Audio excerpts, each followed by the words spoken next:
Hey everyone, it's vmcampos Magic Fan. So it's been 1 month since I first played Magic Arena, since I got my beta invite. In early April is when I got my invite, my code. I actually requested my code way back in January, like January 1st. And then I didn't get it until several months later.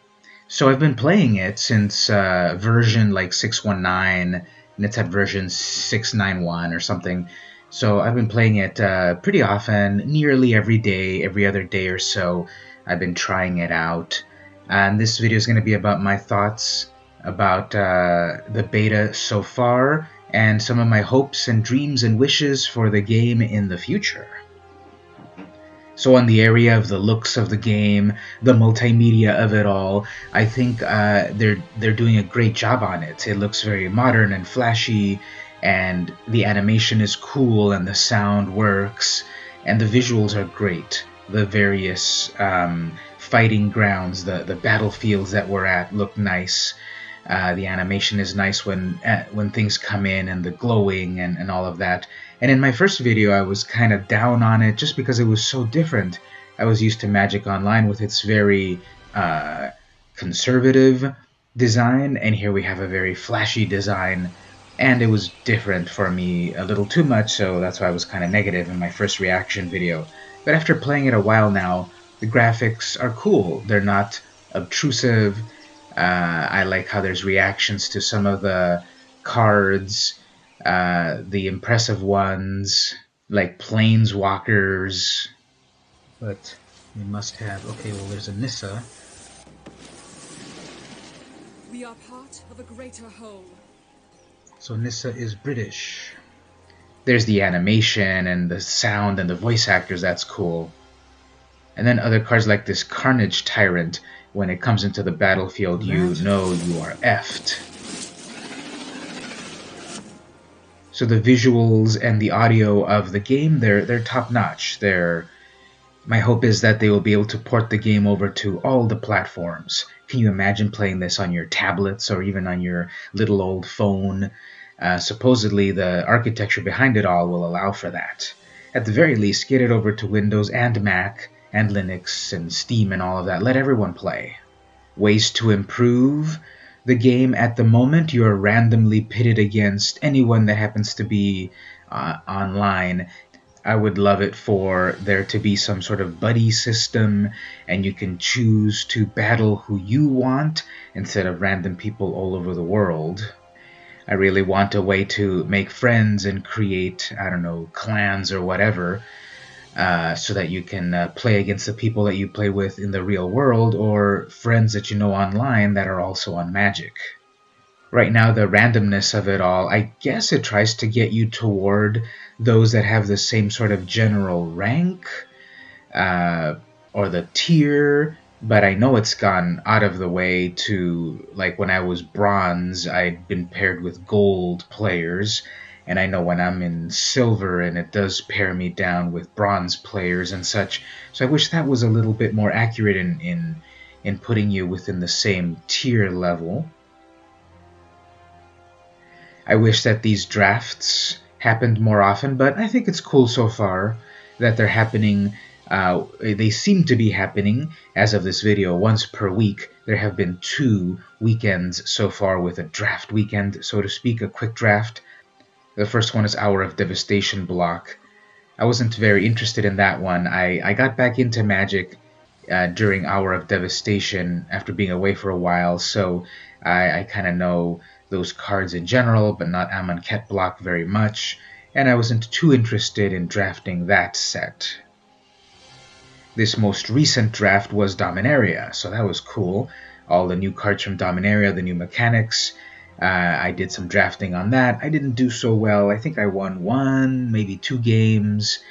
But I got some new cards, saw the new mechanics and the sagas and stuff. Pretty cool. Now the problem, or what my wish is, I wish it was more affordable. It's 5,000 gold to enter, and that took some grinding to get there. And I know that overall this whole game is, trying to be profitable for the company, and of course, all of these companies are in here to make money, and that's fine. But I wish it was a little bit more equitable, 5,000 gold. You can get enough of that if you're grinding for the week and then waiting for the weekend. But those of us perhaps that are not as used to draft, those of us that need a little bit more practice with draft, it'd be even cooler if there were some quick drafts that were less expensive, just to get in the habit of how does draft work. And the rare Verix. Ooh, I got a mythic, so I got Verix.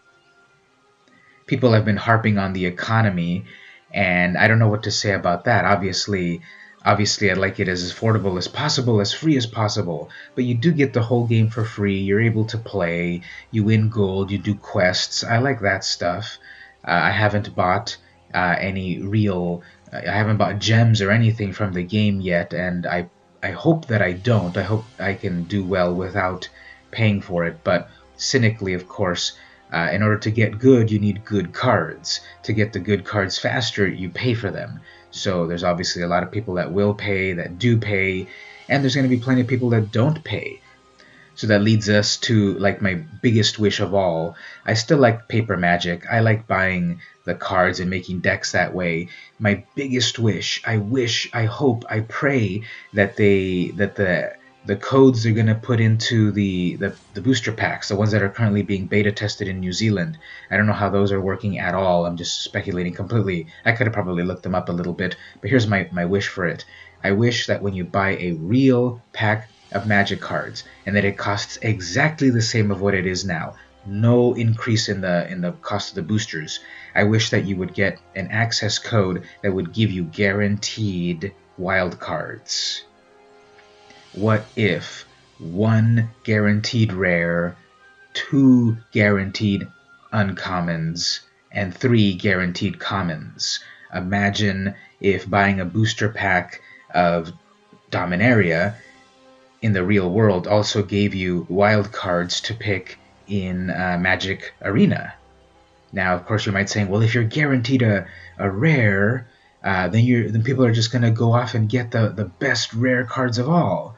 Sure, but they're also going to be spending on booster packs in the real world at $4 each, at least, to get the guaranteed rare.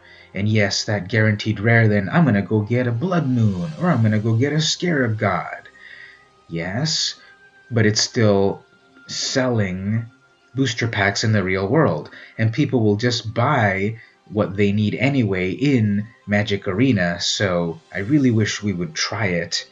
I'm going to be optimistic that it might work out online. I'm going to be positive about it because I wish they would try it. I think they're just being too cautious with so many things about the game. So to recap, I hope you are able to create some sort of buddy list and battle who you want. I hope the random pairings of battles are a little bit more equal. I hope drafts happen on a regular basis, maybe even have more opportunities and slightly more affordable. And I hope that real-world Magic booster packs have access codes with guaranteed wild cards. I guess they could have guaranteed certain cards, but that's just going to be so limiting as the game progresses. So those are my thoughts about Magic Arena Beta Invite. What about you? Have you played? Have you found good and bad things about the game? Leave some comments below. I want to hear about them. If you liked this video and my other videos, don't forget to head on over to patreon.com/vmcampos and think about donating. For as little as $1 a month, it keeps me funded, it keeps me going, and it keeps me creating great videos just for you on a variety of content that you like. I think it's worth it. This has been vmcampos. See you next time. So, probably game over for them. Massively game over. Joyra, Weatherlight Captain, triumphant.